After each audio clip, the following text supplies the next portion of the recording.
वंदे मातरम। ये मेरा वीडियो हमारे भारत के प्रधानमंत्री माननीय नरेंद्र मोदी जी के लिए है। डायरेक्ट मैसेज है। हिंदुस्तान में एक सबसे बड़ी समस्या जिसको टाला जा रहा है, रोजगार के बारे में सवाल उठाया जाता है तो उन लोगों को गद्दार क्यों कहा जा रहा है? अगर देशद्रोहियों को वतन के खिलाफ बोलने का उसी किताब के आर्टिकल 19 ने एक अधिकार दिया है, तो क्या एक युवा को भारत के ये अधिकार नहीं है कि वो सवाल पूछ पाए? कोई भी पार्टी, चाहे भाजपा हो, कांग्रेस हो, आम आदमी हो, समाजवादी हो, जो विपक्ष में होते हैं तो वही चीज बुरी होती है, जब पक्ष में आ जाते हैं तो वही चीज सही लगने लगती है। और मैं आपसे एक ही बात डायरेक्ट कहना चाहता हूं, और ये सच्चाई है, बेरोजगारी जिस स्तर पर पहुंच गई है, कोई बात क्यों नहीं कर रहा है? हमें मुद्दों को दबाना नहीं है। अगर ये मुद्दे दबाए गए तो आगे चलकर ये बहुत बड़ी देश की समस्या हो जाएगी। लेकिन ध्यान रखिएगा मोदी साहब, कहां पर गलतियां हो रही हैं? एग्जाम करवा दिए जाते हैं। एग्जाम क्यों? प्रेशर में पैसा ले लिया जाता है। उन गरीब बच्चों से कहां से आकर वो एग्जाम देते हैं। अब वो सरकारी एग्जाम अगर करवाए जाते हैं तो सबसे बड़ा मुद्दा है कि उनके रिजल्ट क्यों नहीं दिए जाते हैं। और अगर ये रिजल्ट नहीं दिए जा रहे हैं तो आप क्यों नहीं डंडा चलाते हैं?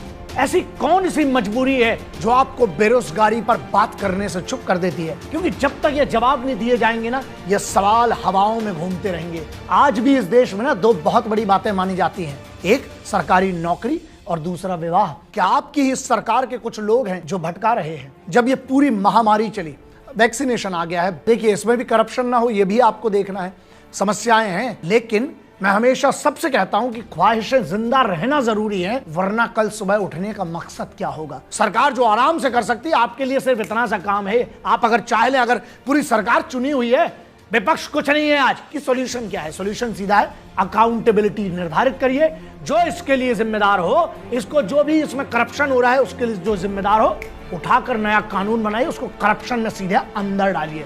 अब मेरा मैसेज उन युवाओं के लिए है, मानसिकता है इस देश में ना, वो बदलना पड़ेगी। जब तक इस देश में ये दो वाक्य जिंदा रहेंगे ना, ये देश कभी तरक्की नहीं करेगा। एक, बने रहो लुल और पेमेंट पाओ फुल, जो सरकारी लोग, कई लोग कहते हैं। और दूसरा, बने रहो पगला, काम करेगा अगला।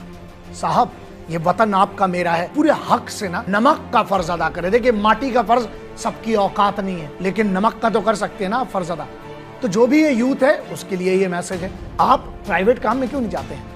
लाखों करोड़ों ऐसे काम है जहां आप अपना घर चला सकते हैं। जंगल में कोई किसी को खाना बना के नहीं देता, और ये लोग नाकारे होते हैं जो कहते हैं हमें काम नहीं मिल रहा है। ऐसा है, मुझे पता है काम छूटे हैं लोगों के, लेकिन भूखा नहीं मरे हैं लोग। आपको जो काम मिले यार, छोटा बड़ा सब काम, भारत के कानून के खिलाफ नहीं है जो काम, आप करिए। किसने रोका है? इस देश की अगर बात करें, दुनिया की सबसे अमीर जो लोग हैं ना, वो सब प्राइवेट लोग हैं। सरकार को दोष देना और उसको गालियां बकना ये भी गलत है। आप खुद देखिए कि आपने अपने फ्यूचर के लिए क्या किया। बहुत सीधी सी लाइन है, अगर आपको जिंदगी में कुछ ऐसा चाहिए जो तुम्हारे पास आज तक नहीं है, तो साला उठो और वो मेहनत करो जो तुमने आज तक की नहीं है।